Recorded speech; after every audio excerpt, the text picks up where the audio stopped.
the moment they came out and said that everybody does not have an internal monologue, that should have been y'all's cue to stop going back and forth with just everybody, because everybody don't got the same tools to understand what it is that you communicating. You see what I'm saying? There are various levels of consciousness, and a lot of us, we make the assumption that we're talking to somebody with the same foundation that we working with. But you have to understand. So, like, think about it this way. Let's say we're talking about somebody who's colorblind, for example.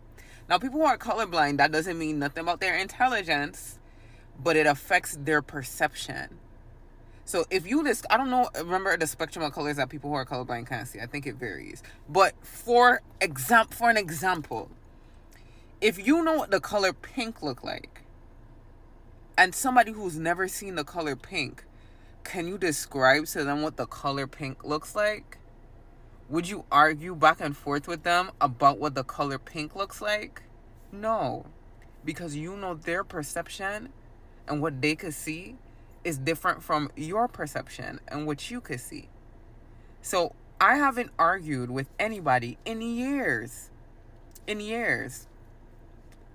Because I know sometimes it just comes down to what building blocks are people working with.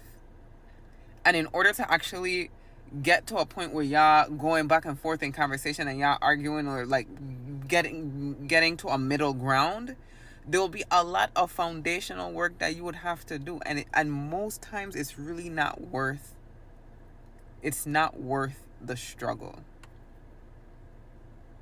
So I'm not talking about everyday conversation. Everyday conversation is always cool to share perspectives and stuff like that, but I'm talking about like arguing back and forth. Everybody not starting where you start. And on top of that, everybody can't go all the way up to you. Let's say you on the 33rd floor, you on the 13th floor. Everybody elevator don't go all the way up. You have to know when to be quiet, preserve your energy, and let people stay where they're at.